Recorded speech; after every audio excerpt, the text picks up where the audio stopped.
Welcome back to Paperback Ponderings. This week we have a very exciting episode. We are going to talk about the books that we've loved recently. Not all of them, because Kyla's been a demon in the pages, but some of our faves. So Kyla is going to take us away with one of her favorite books from the last couple weeks. This is December and January Wrapped condensed version. So I started out 2026 actually with a banger of a book, and that was The Endless War by Danielle L. Jensen. This is book 4 in the Bridge Kingdom series, and if you listen to our Book Awards favorites of the year from 2025, you will know that this series, the first 3 books in it, absolutely dominated my 2025 year. So I was very eager to get back into the series with book 4 here. The Endless War has a 4.19 out of 36,000 ratings on Goodreads.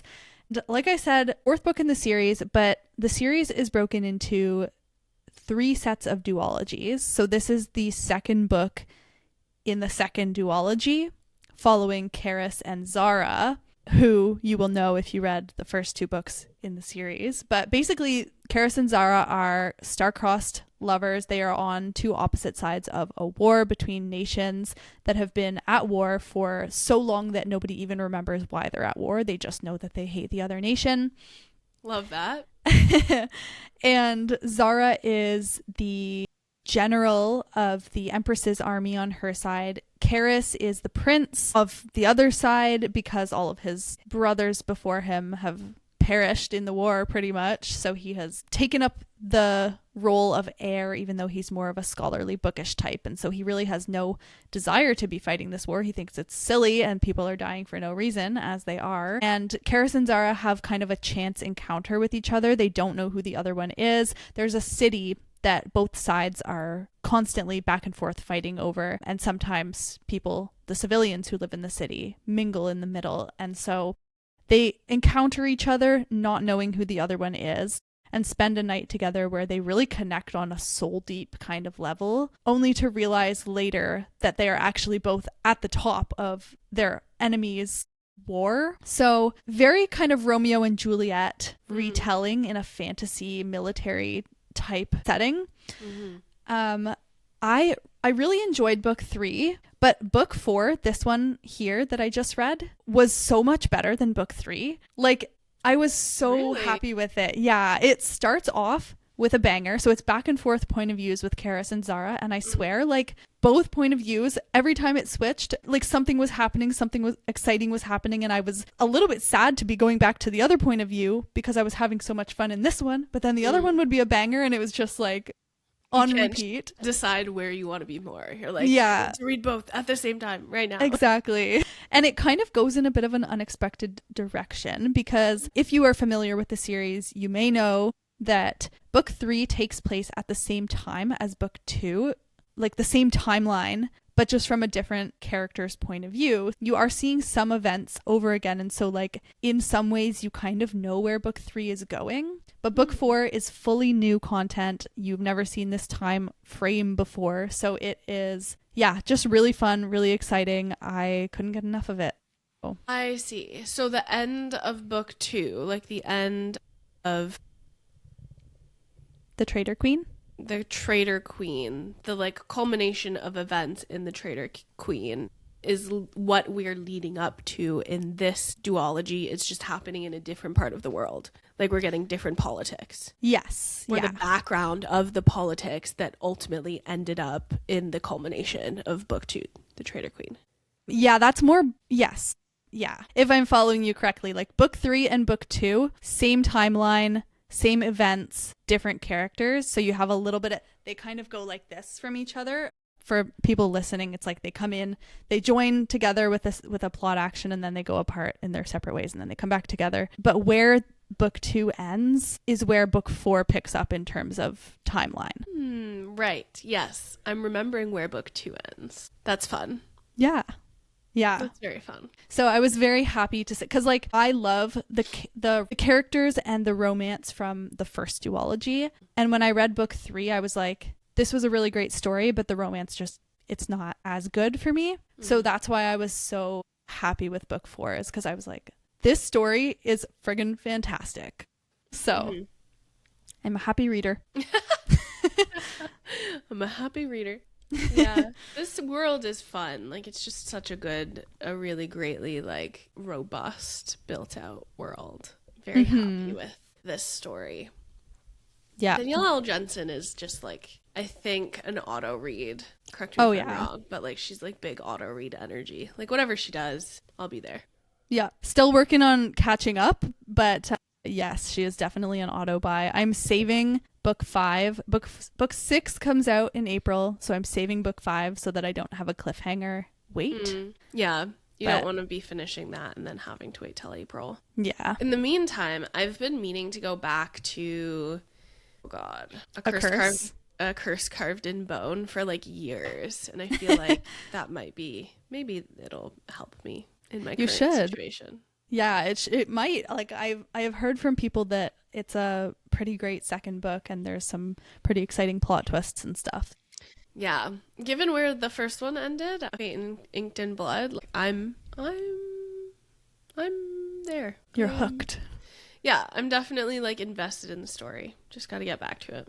Nice. Yeah. What was your first book? Yeah, speaking of invested in the story, an unlikely story to love. I finally got around to reading the third book in the Emily Wilde series. So Emily Wilde's Compendium of Lost Tales. For anyone who hasn't heard of it, this is the third and final book in the Emily Wilde trilogy, and it's at a 4.09 out of 53,000 ratings. So not a ton of ratings on this book, but doing very well. Yeah. Regardless. And if you're curious about it, all of these books, so Emily Wilde's Encyclopedia of Fairies, which is the first one, Emily Wilde's Map of the Other Lands, which is the second one, and Emily Wilde's Compendium of Lost Tales, written by Heather Fawcett, are all sitting in the 4.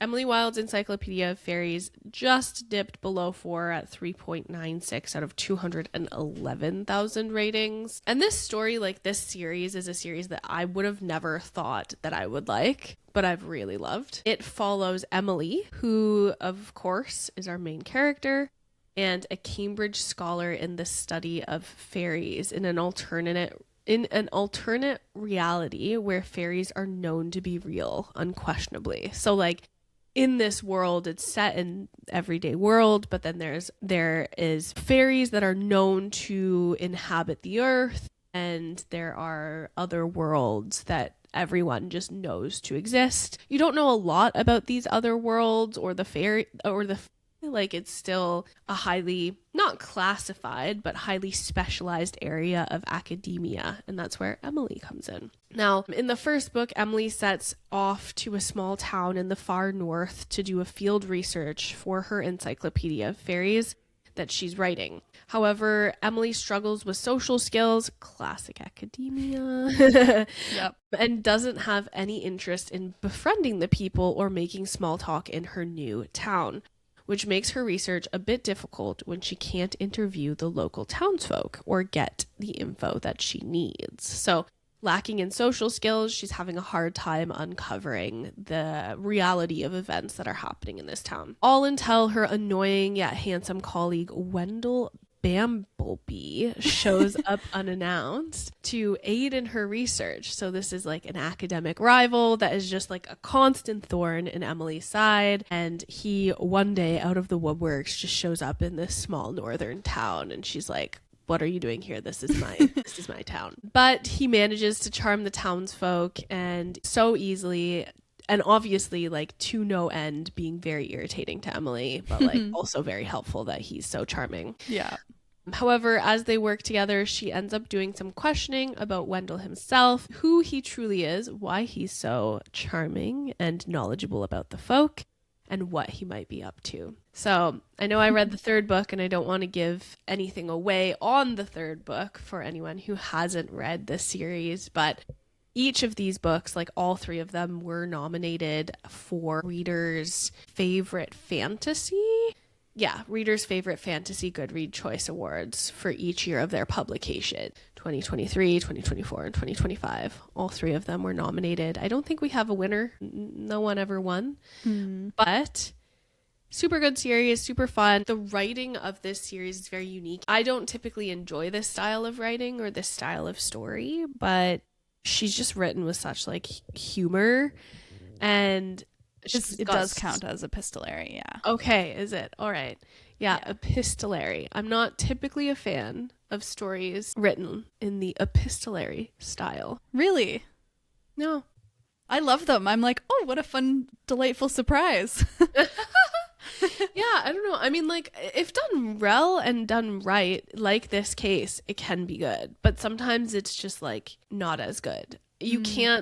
I can't get as invested, I personally find. But in this, I was quite invested. So, very good book. I believe I rated it 4 stars. Let me go double check. They're also beautiful covers if you haven't seen the physical copies of these guys. Like, they're such a good time. I think I did 3.5 stars. So, okay. Super fun. Very, like, very similar to the other stories. I think that's why I wrote them this way, because it was just, like, there was no grand excitement for me in this story. But at the same time, I didn't feel like it was necessary, because it was just like nostalgic being back in Emily Wilde's perspective on things. Right. Yeah. Yeah, I haven't gotten to the 3rd one yet, but I really loved books 1 and 2. So I've kind of been saving book 3 a little bit, because I know that once I read it, then I won't have any more to read. Yeah, this story is done. Yeah. But also I do think a similar reason, because they are very similar in terms of just kind of Emily and Wendell going on different adventures together. It's nice to space them apart so that it doesn't feel too repetitive back to back. Yeah. No, I agree. Like, these books are not ones that you could kind of binge. They're not you don't binge these books. You meander through them and enjoy them. You enjoy them with a cup of tea and a little treat. Very cozy. Yeah. What is next for you? Next up for me is the Mindfuck series. I finally read the Mindfuck series by S.T. Abbey, which I only realized after the fact that S.T. Abbey is intentionally to spell stabby. Yeah. Yeah, I finally read it. Sarah, you have been telling me about this series for years, like actual years. Finally did it because I was trying to hit my Goodreads goal of 100, which I did successfully. But yeah, so this is a series for anybody who's not familiar. It's called a series, the Mindfuck series, but it's made up of 5 novellas. They're all between like 100 and 150 pages each. And it's kind of hard to tally up the Goodreads rating, because when you go on Goodreads, you can either add them as the series as a whole, or you can add each of the 5 novellas separately. So if we look at the series entry on Goodreads, it has a 4.61 out of 106,000 ratings.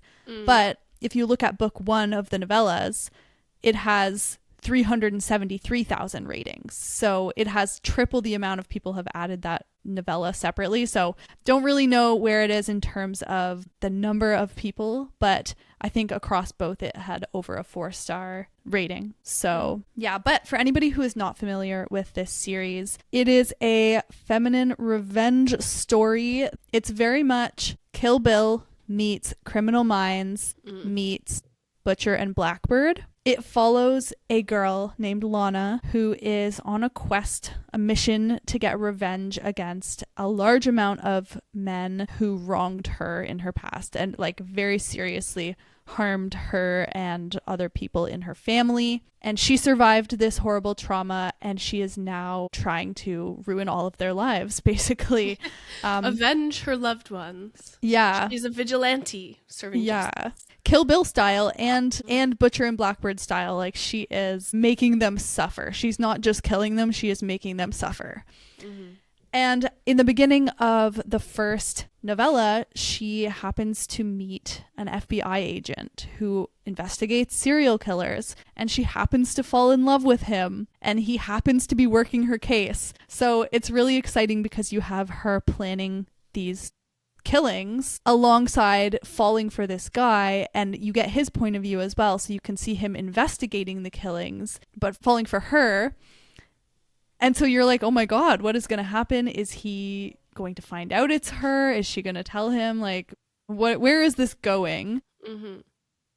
And then all the while, as the novellas progress, you are learning more and more in slow increments about what happened and getting the full story. It's not all revealed at the beginning, which really keeps you hooked, I found. Yeah, I totally Super agree. good. Very, like, well written, but also, like, very engaging. Like, you can't help but finish one and want to pick up the next one. Yeah, they all end at big moments, like little mini cliffhangers I found. So I would finish and be like, oh my god, I need to start the next one like immediately.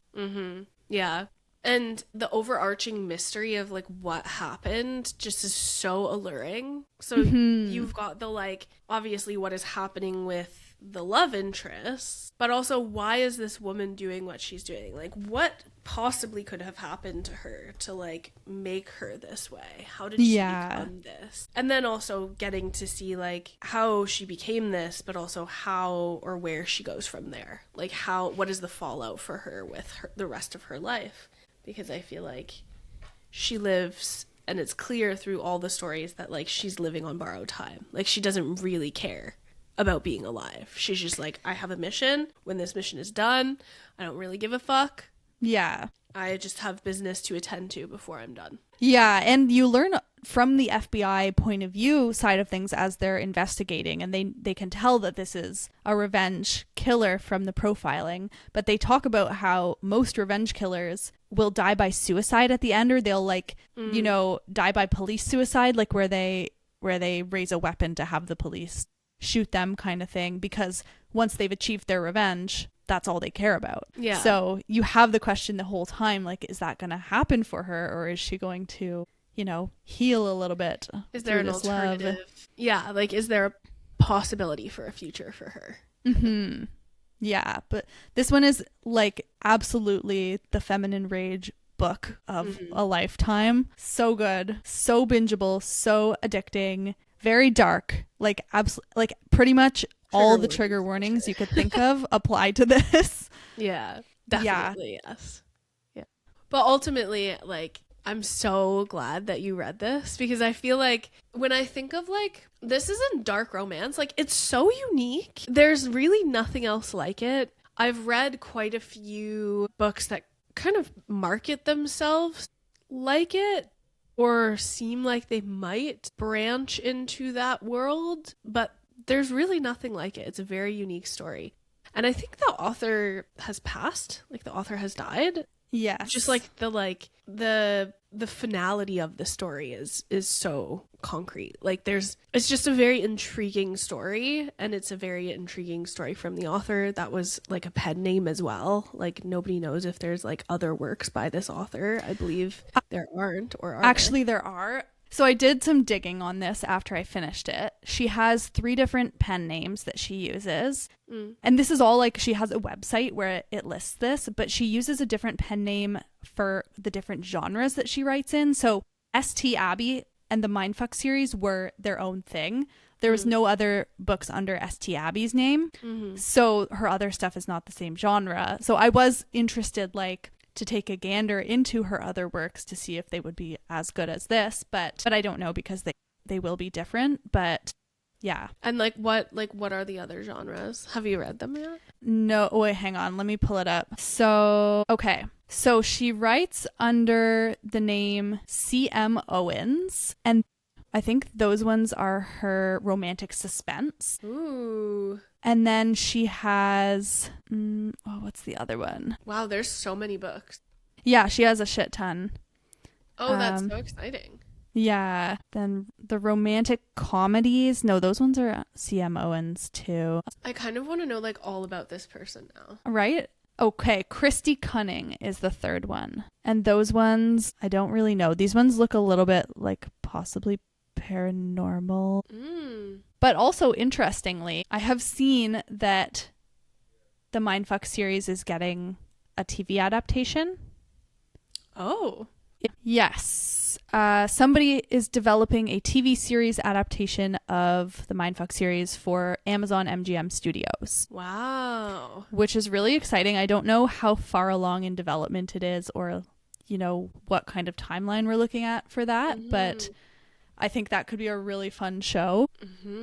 And yes, like in terms of the genre and just being really unique, because I think some people would probably put this under dark romance, but I really don't think it is, because the romance itself is not dark. So that is something to note. Like, this is, the love story is like very happy love story. It's just everything else that's happening that's pretty dark. Yeah.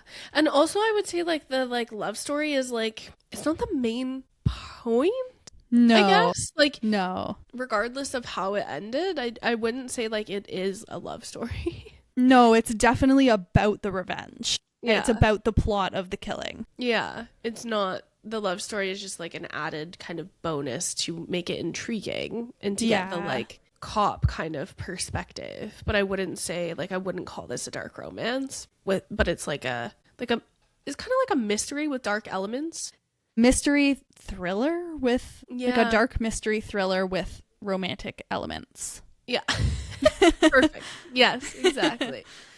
Yeah. Ooh, I'm so excited. I'm also excited that I learned something new. Like, I'm very intrigued about C.M. Owens now. I want to go read something. I'm gonna read the synopsis of some of their books and see if there's anything that's appealing. Yeah, let me know if you end up reading anything by her. I'm very curious, or like by the other pen names, I'm very curious what else has been written. I also want to know how she died. Like, I have questions. I tried to look it up and I believe, hang on. Okay, so the AI overview on Google says that she died following a domestic incident with her husband, but other reports say that it was a car accident. So, not sure. Well, it's possible that there was a domestic dispute and she was driving away from him and then got into a car accident. Yeah, it could be. Maybe. Yeah. She's American? I think so. Like, I feel like that's so intriguing. Yeah, American. So intriguing. Yeah. So, highly recommend if you're looking for something bingeable and dark, the Mindfuck series by S.T. Abbey. Yes. And if you want to knock off some books on your Goodreads goal, a great choice. Start out the year strong with 5 novellas. Yeah. I would love to get my hands on like a physical copy of all of the books in one. Yeah, I see them floating around on Facebook Marketplace occasionally, so might have to snatch one up. Yeah, one of these days. Yeah. How much would you spend? I would not spend more than on like a normal book. Usually on Facebook Marketplace, I don't like to spend more than 15 unless it's something special. I do think this might be out of print. Like, I don't know if you can actually buy the bind up on Amazon anymore. I would probably not pay any more than 30. That's what I was thinking too. Like, I'd pay 30. Yeah. Maybe 40 if it was in really good condition and I was feeling particularly motivated, but I saw somebody selling it recently and I almost jumped on it, but it was like water damaged all over the side of it and I was like, okay. Yeah, no, I'm not paying you for your nasty book that you didn't take care of. Yeah. Nice try. Heck no. Nice try. Okay, so next in my list, and it's one that we're not going to go too deep into because we have a very exciting surprise coming for the podcast about this book, but thought I'd drop a little something in here. It is Realm of Thieves by Karina Halley. This is the first in a series called The Thieves of Dragamore, and it is currently at a 3.56 out of 1,500 ratings, so not a lot of people have their eyes on this book. But it was a very good book. It was a very exciting book. It's very unique world building, and in general, like, love the premise. It is essentially about a world that has been able to cage dragons on an island in the middle of the realm. So dragons exist. It's known that they exist. There are a bunch of different species of dragons, and they are all kept on an island with hidden or like magical barriers keeping them on that island. And this story follows our female main character, Brynla Eyre, who makes a living by stealing dragon eggs from this island and selling them to the syndicates, which are like mafia kind of groups of people. And she has a contract with a powerful syndicate in her country, or like, what would you call it? Her kingdom? Yeah. She has a contract with a powerful syndicate in her kingdom, and she is tasked with making it to the island, stealing dragon eggs from the island, and then giving those dragon eggs to the syndicate, where they can extract the yolk of the dragon eggs, which give its consumers special magical abilities. So there's a whole underground in this world. There's a whole world that is kind of based on the properties of these dragon eggs. And one day when Brynla is doing her duty, or her job, not her duty, I would say. But when she is doing her job, she is accosted by a strange man who essentially tries to convince her to come work for a rival syndicate, stealing dragon eggs and giving them power. His name is Ander, and he is one of the sons of the powerful House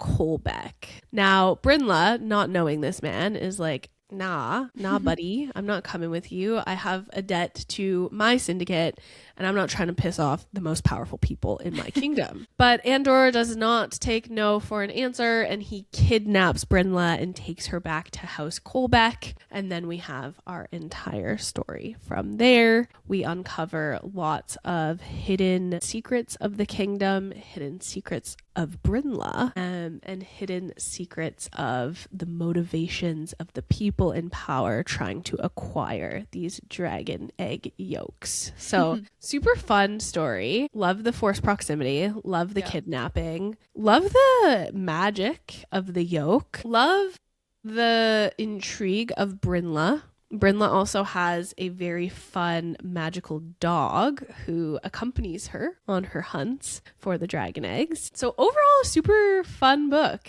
And I encourage everyone to read it. Yeah. It was fun, wasn't it? It was a very cool premise. Yeah. I don't think I've ever read anything about an illegal dragon egg trade and two thieves in the underground in a dragon egg trade before. Yeah, no, I would say it's quite unique. There are elements of the story that are obviously tropes that have been used before, but in terms of like the world building, the premise of like dragons have been kind of caged and used for their magical properties and the eggs, and then the underground illegal egg trade is like super fun. We love it. It's like mafia meets magic. Yeah and I do love when a magic system has explainable roots and isn't just like we all have magic, but when you have the direct source, like ingesting the yolk of the dragon egg gives you the abilities. Like that makes sense to me, and I love that it makes sense. Yes, it does make sense. It also keeps things interesting because I feel like you never know how the magical abilities are going to manifest and what magical abilities someone else has if they've ingested the egg yolk, like what powers they've got. Yeah, super intriguing. And there's also like the element that I really enjoyed, which is the fact that like they're all on ships, so they have to use ships to like get to neighboring kingdoms and get to the island. And yeah, there's some found family vibes that come as life progresses, and I'm very intrigued for the next book. Did you know that the next book, like that it's a series of standalones? I had a feeling. Okay. Because I felt like there were characters that we met in this book that felt like they were important. Yes. You know when you can just tell?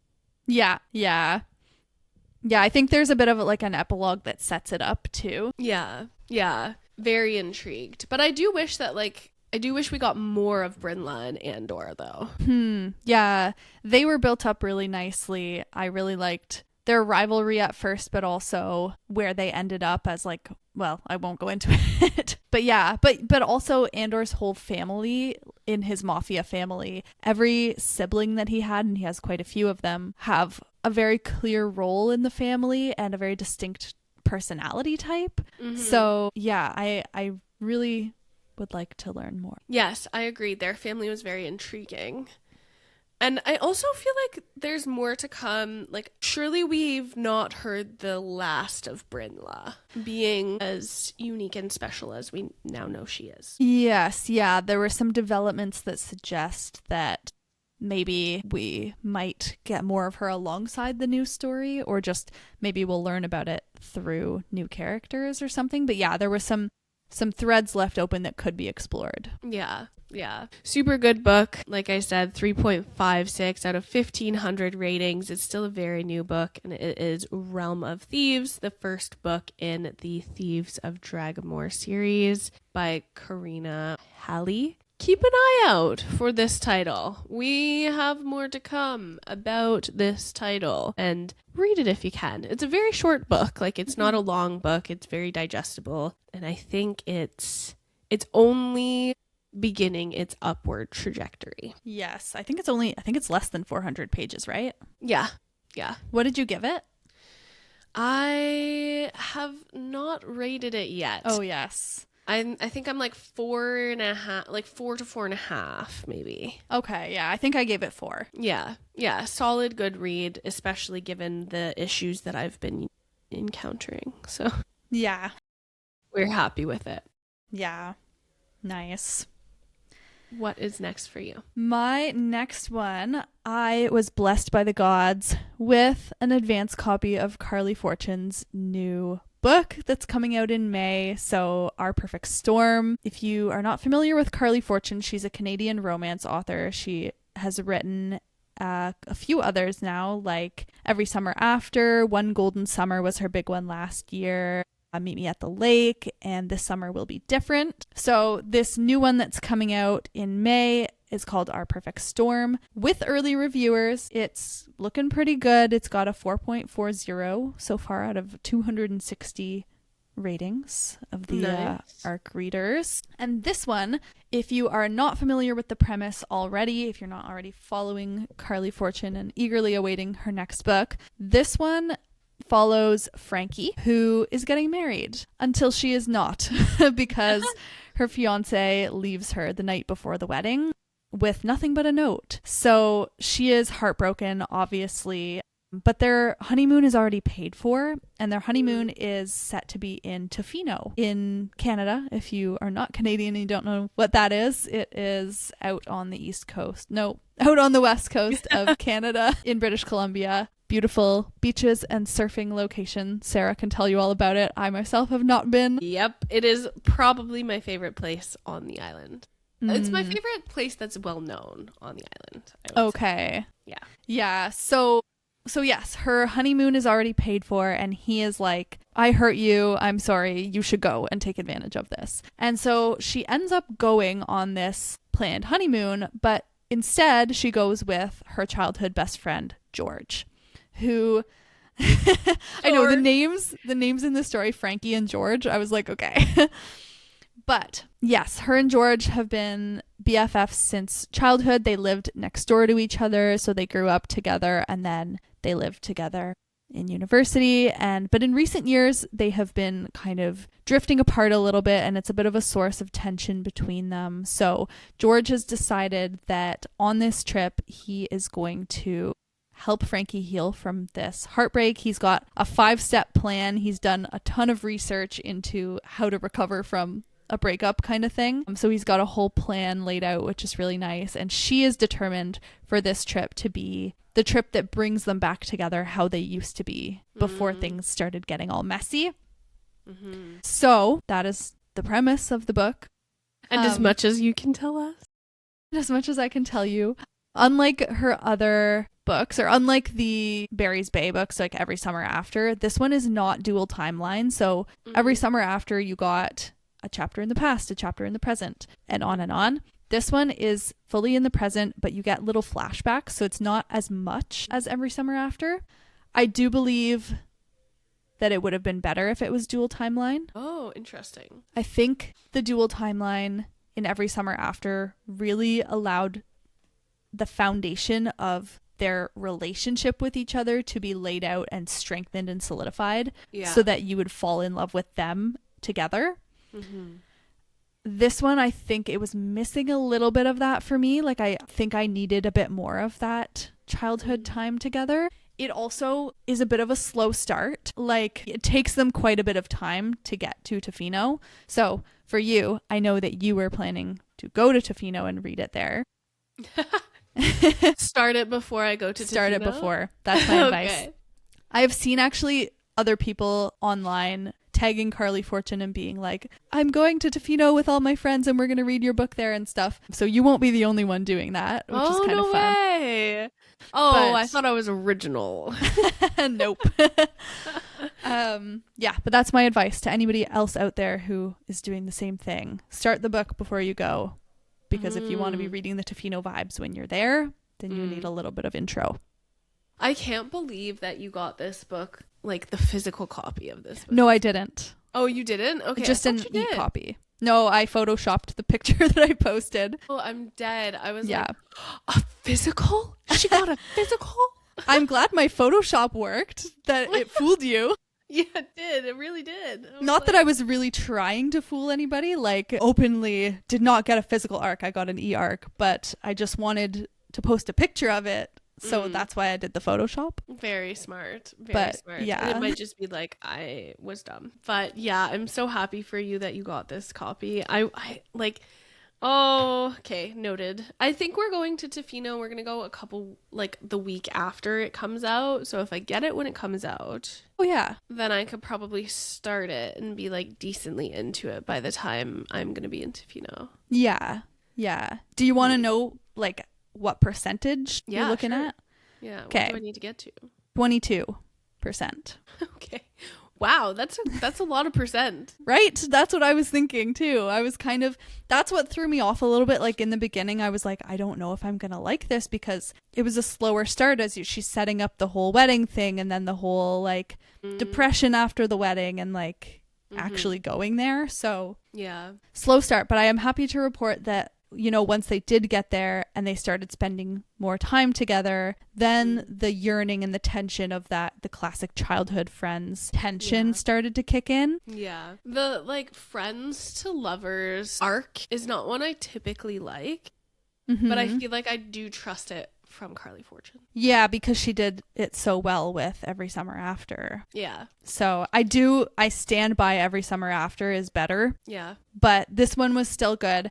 I did end up really enjoying it. Once I hit that kind of 30% mark, I was binging it pretty easily after that. Like it was fun. You know, they're on vacation together. That's always fun. And he's got the plan. So they're doing these different activities. And there's a bit of a comedic relief with one of the staff members that works there. Interesting. Now I feel like you have read about Tofino. Now you need to come to the island and accompany me to Tofino so you can see it in real life. I would love to. Because it sounds beautiful. It is pretty magical. I go every year, sometimes multiple times a year, because it's so accessible. Yeah. Yeah, it's a 10 You're out of 10. living the dream. It's a 10 out of 10. So you should see, okay, one like perk, I guess, of reading the book before you go would be that you could like try and go to the same places that they go. Yeah. But then again, maybe you want to be reading it while you're there. So, Tell me some of the places, because I may have already gone. okay. Remember? Well, I don't remember the names off the top of my head. Like, yeah, I'd have to check for like restaurant names. But I know they go to some like a hot spring and there's like surfing lessons. And then they go to some place that wouldn't be accessible. I think it's like made up for the book.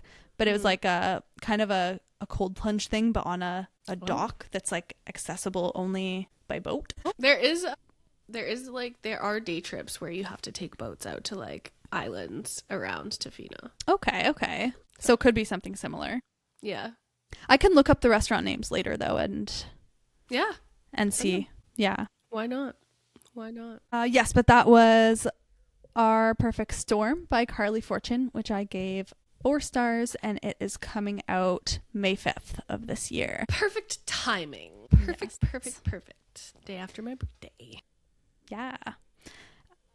Okay, last book that I want to talk about today is a novella, actually. It's only about 94 pages long, so yes, I know you know the one. I know which one you're going to say. This one is Hot for Slayer by Ali Hazelwood, which I read also trying to hit my Goodreads goal in December. And this one was so fun and so good. I want to read it again already. If you are not familiar, this is a novella about a vampire and a vampire hunter who has been hunting her for a millennia. And at the beginning of this story, he bonks his head and he gets amnesia and he forgets who she is and who he is. He forgets that he's been hunting her and hating her for centuries. And Ali Hazelwood sets this up so well because you get a glimpse of their time, like a couple of flashbacks to when he was hunting her, and the tension is really palpable. It is strong tension that had me like, oh my goodness, like I want to read this story. And then in the present day, you have her kind of taking care of him because he gets this amnesia and he doesn't know anything. He doesn't know where he lives. He doesn't have anywhere to go. And she's like, well, crap, like I'm not going to just send him to the hospital when they're going to turn him into a lab rat. Like I don't wish that upon him. So she ends up bringing him back to her apartment and just kind of like taking care of him. And they interact in a way that they never have before. And she's kind of being blasé about the fact that she's a vampire and he's being sus about things like why she's not eating and stuff like that. So funny. The humor is there. If you like the humor in Bride and Mate, you'll get the same kind of dry, sarcastic, witty internal monologue here, as well as banter between them, but also the tension of the vampire hunter days. And I just have to say that in a 94-page novella, it was so effective. I was like, please give me the full version of this. I would like a full-length novel. Yeah, it was so good. Give me more of this story with these characters. I need more. Give me more. Like, I actually thought that I had a bit of a prejudice against novellas because I was like, they're not long enough to have enough stuff developed for it to truly be impactful or for me to truly be invested enough to love it. Yeah. This one proved me wrong. I think I gave it 5 stars. 5 stars? I had so much fun with it. That is so fun. It does make me curious. I'm a little bit suspicious of Ali Hazelwood. I do feel like a lot of her female characters are just like blending into one another. So when you say like you get the same banter as Mate and Bride, I'm just like, do you get the same banter? Or is it just the same person regurgitated in a different story for the female main character's personality? So I'm curious. Like I still haven't read Mate, and I am curious about this novella, but I'm also like a little bit like critical of Ali Hazelwood right now with the trends that I've noticed with her female main characters, which is that they all feel kind of the same. Yeah, that is fair. I did very much feel that way with Mate and Bride. Yeah. Yeah. And like, no slamming, it works. Like, I'm not saying I don't enjoy that archetype, like that female main character typeset, because we see it all the time where people, you know, maybe not the same author does the same thing with all of her characters, but like we do see a lot of similar personality traits, and there's a certain kind of female main character I like to read. But yeah, sometimes I just get confused, like they feel so similar, I get confused about which book I'm thinking of. Yeah. know? Yeah. And that's like a red flag for me. Yeah, that's fair. That is fair. That's a reader red flag.